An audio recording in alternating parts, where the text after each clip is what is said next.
Alhamdulillahi Rabbil Alamin. Allahumma salli ala Sayyidina Muhammad wa ala ali Sayyidina Muhammad. Yang sama-sama kita hormati Ibunda dosen pengampu di mata kuliah manajemen kelas, Ibunda Romi Memori SAG MPD. Selanjutnya yang sama-sama kami banggakan kawan-kawan, rekan-rekan senasib dan seperjuangan. Baiklah, untuk mempersingkat waktu, izinkan kami dari kelompok 10 akan mencoba mempresentasikan makalah diskusi kami dengan judul Konsep Pembelajaran Berbasis Student Centered. Ya, mohon maaf jika salah kata nantinya. Baik, sebelum kami lanjut kepada pemateri, alangkah baiknya Ana perkenalkan satu persatu dari kelompok 10. Yang pertama Ana sendiri yang bernama Abdullah. Selanjutnya ada saudari Weni. Selanjutnya ada saudari Ulfa Febrianti. Dan selanjutnya ada saudara Lino Afrional. Baiklah, selanjutnya kita masuk kepada poin A, konsep pembelajaran berbasis student content.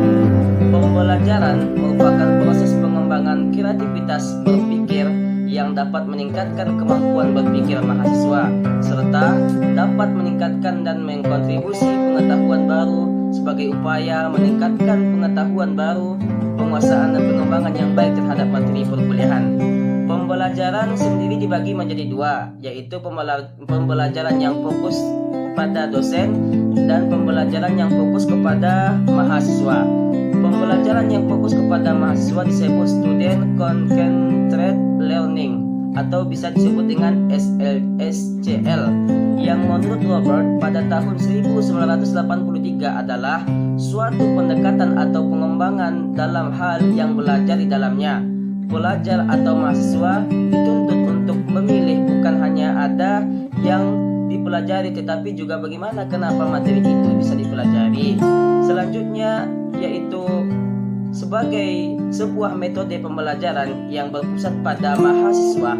Beberapa karakteristik yang membedakan SCL dengan sistem pembelajaran lain adalah sebagai berikut. Yang pertama yaitu sebagai pembelajaran aktif.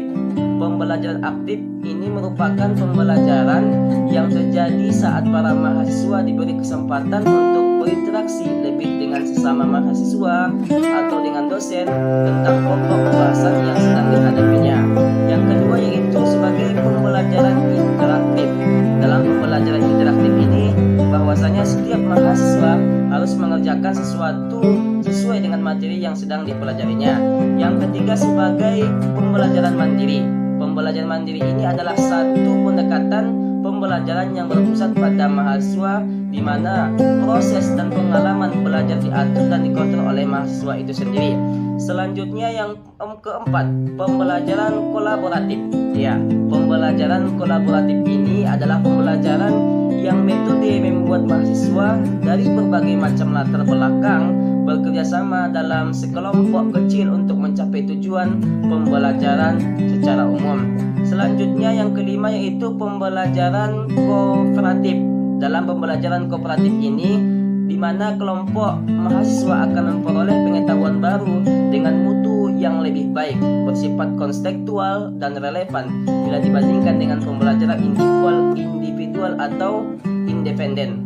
Selanjutnya yang keenam yaitu pembelajaran kontekstual, di mana pembelajaran kontekstual ini adalah pembelajaran secara kaedah, pembelajaran yang menggabungkan isi kandungan dengan pengalaman harian individu, masyarakat dan lingkungan ataupun bisa dalam pekerjaan. Nah, itulah dia macam-macaman pembagian daripada pembelajaran berbasis student contract atau bisa disebut dengan SCL. Mungkin sekian penjelasan dari Anda. Selanjutnya akan dijelaskan oleh saudari Ulfa Febrianti.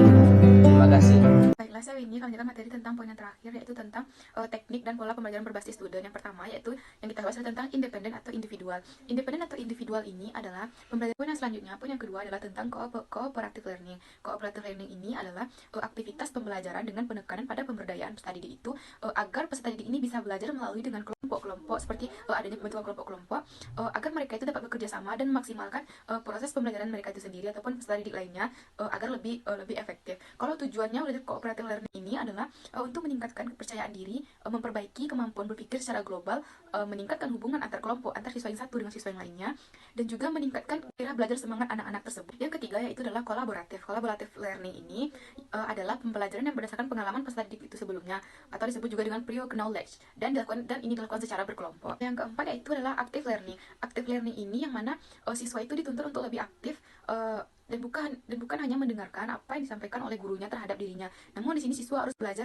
untuk lebih aktif. Yang mana tujuan dari active learning ini adalah untuk mengoptimalkan penggunaan semua potensi yang dimiliki oleh peserta didik, sehingga peserta didik itu dapat mencapai hasil belajar yang memuaskan dengan karakteristik pribadi mereka itu masing-masing, dengan karakteristik yang mereka miliki masing-masing dari peserta didik tersebut. Poin yang selanjutnya yaitu tentang self-directed learning, yang mana self-directed learning ini adalah cara pembelajaran di mana peserta didik itu sendirilah yang mengambil inisiatif dan tanggung jawab tentang proses pembelajaran, yang mana dalam SDL ini tuh siswalah yang menentukan cara bahan ajar, mengelola kelas, dan